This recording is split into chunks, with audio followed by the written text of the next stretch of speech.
MMP industries Anil ji एक बहुत ही अच्छी कंपनी बोलूंगा मैंने 2 बार जेम्स में पहले कवर किया और हर बार टारगेट अचीव हुए हैं और अच्छा खासा करेक्ट हुआ हुआ स्टॉक है एमएमपी इंडस्ट्रीज। तो देखिए जब मैंने पिछली बार दिया था तो जून 2022 में दिया था 1 जून को। एमएमपी इंडस्ट्रीज बेहतरीन कंपनी है और 2 बार मैंने जेम्स में कवर किया हुआ पहले और दोनों बार टारगेट अचीव हुए हैं और इस बार वापस से करने का रीजन है कि जब स्टॉक करेक्टेड रहते हैं और आज देखिए आप मेटल स्टॉक्स चल रहे हैं तो ये भी एल्यूमिनियम रिलेटेड प्रोडक्ट्स में थर्ड लार्जेस्ट कंपनी मान लीजिए आप और इसके प्रोडक्ट्स थोड़े अलग टाइप के हैं। और कंपनी की सबसे बढ़िया बात जो मुझे लगी काफी एक्सपीरियंस प्रमोटर्स है 1984 से कंपनी कार्यरत है और कंपनी का मार्केट शेयर जो एक्सप्लोसिव्स बनाने के लिए जो रॉ मटेरियल है जो सप्लाईज है उसमें 60% मार्केट शेयर है और कंपनी ने काफी सारे मतलब रिलेटेड इन्होंने एक्सपेंशंस किए थे और कोलैबोरेशंस किए हुए हैं जापानीज टाइप्स काफी सारे हैं। तो कंपनी देखिए एल्युमिनियम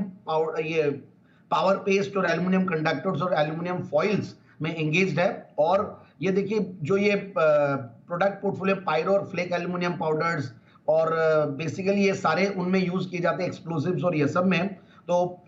माइनिंग में स्लरी एक्सप्लोसिव्स में कंस्ट्रक्शन में डिफेंस में भी तो कस्टमर बेस भी इंडियन ऑर्डिनेंस फैक्ट्रीज है Excel Crop Care Solar Industries ये सारे इनके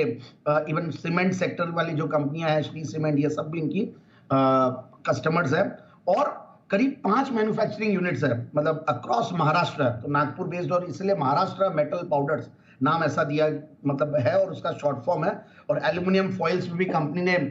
रिसेंटली एक्सपेंशन किया था तो वहां से भी इनको बेनिफिट मिल रहा है और जैपनीज टाइप्स की जैसे मैंने बात की 3-4 अलग अलग टाइप्स अलग अलग सेगमेंट के लिए इनके। और अब मैं आता हूं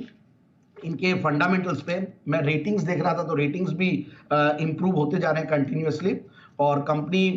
का जब करेक्शन हुआ तो पी मल्टीपल भी सस्ता होना ही था लाजमी है और उसके बाद नीचे से ये बाउंस भी किया ऐसा नहीं कि नहीं किया और 17 के पी मल्टीपल पे स्टॉक सस्ता लगता मुझे और पिछले 5 साल के अगर प्रॉफिट की कैगर देखें तो 17-18% है सेल्स की कैगर भी 17-18% है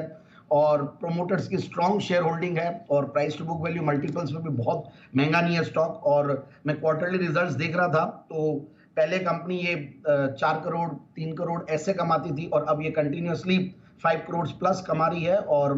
दिसंबर 2022 का क्वार्टर भी अच्छा था। सो करीब 24-25 करोड़ के लगभग की अगर टीटीएम बेसिस पे कमाई देखे तो कंपनी करती है। और बेस्ट पार्ट इज कि ये सारी चीजों के बाद भी डेट्स बहुत ज्यादा नहीं है बुक्स में डेट इक्विटी रेशियो भी मैनेजेबल है जनरली मेटल्स की कंपनियों में और इस टाइप के प्रोडक्ट्स में दिखता है। तो मुझे लगता है कि ये स्टॉक इन लेवल पे लिया जा सकता है और सबसे बढ़िया बात है 228 का लेवल से जब करेक्ट होके स्टॉक इतने नीचे मिल रहा है तो आराम से जो टारगेट है अभी के जो मैं टारगेट्स देना चाहता हूँ वो 170 के है।